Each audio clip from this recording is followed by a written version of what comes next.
All right, the double dare entry. Somewhat complex, but once you get used to it, it's kind of simple.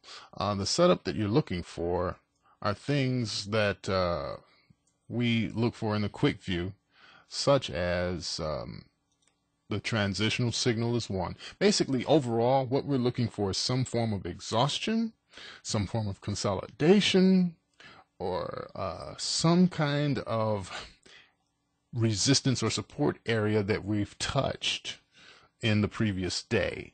And then what we'll do is we'll either double dare ourselves short or double dare ourselves long. And by doing this double dare, the reason why we call it the double dare is because we're taking, for example, let's see,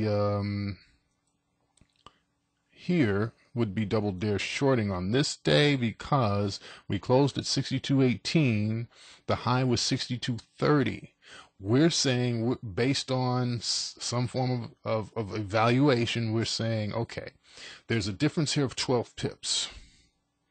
And we're thinking, okay, 62.30, that's near a high, a point of resistance where there's going to be some pushing back down. And so we'll take half of the difference between here and here and go short. And then we'll take, based on our maximum stop range, for this particular day, we're looking at 50. So 25 is roughly what we want to use as the stop. And we've already sacrificed 5 of those pips, or 6 of those pips in the entry. So we're 6 away from the top, and then we would take another 19 or 20 or so above the top. So we would stop out somewhere around 62, 50, 51. And that's how that entry is made. The things we use to help us decide to do that, as I mentioned earlier, there would be topping signals, a tweezer bottom that's at the top of a range or at some point of exhaustion or retracement. Again, transitional states. Sometimes these little signals, we can go against them sometimes because they're so long range and slow, and a lot of times they're late. Stuff like that. Also, we want to be careful when we have resistance that's close to where we would stop. This is very close to where the high is, so we can feel comfortable with that one. But for example, if it was somewhere like 60 or something, we generally want to be careful about that because we don't want it to go up to where our stop is and then come back down on us. But we're showing also resistance in the price channel at 62.32, which is on our side, and in the GAN bands we're looking at 62.33 is another GAN band. So we can feel comfortable that we've just about exhausted this move to the upside at 62.30 in the high. It makes it to 62.34 and falls back to 61.88 to close, giving us a gain that day from 62.24 down to 88, 34, 36 pip gain. And that's basically how we do the double dare.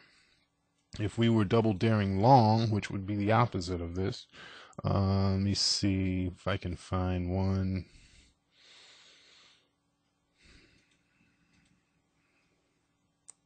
How about here? I see a transition. I see consolidation. These are all things we look for. We want to have spinning top. That's good. We've got a push going on. Okay, so I would look to go to a long from, oh wait a minute, this is not a double dare setup. Well, actually it is, but it's another one to the short side. I'm looking for something to the long side here. Okay, right here, very close by the last one. Many times they do show up in groups near one another.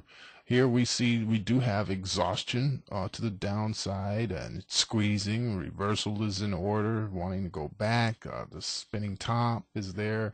It is an inside bar, which is a little iffy, but that's okay. We don't have a transitional, but that's okay if we've got enough to support our move. And then we need to look and see where the lows 6176 and 6155, that's a difference of 21, we'll make it 10. Go long at 6166, we would fill and go back to 6204. That's giving us a 38 pip gain. We wouldn't have gotten stopped out underneath the 6155, putting our stop up under the 6140 area. There we have that double dare to the long side as opposed to the double dare to the short side that we did a few days back on our QuickView. Now, actually, that's a few days ahead when we went short between 62.18 and 62.30 down to 61.86. I hope this helps you get an understanding of how the double dare works. We're going to see many of them as we go through the presentations from day to day, and you'll get a good handle on it. Right now, we just want to give you the gist of the entry.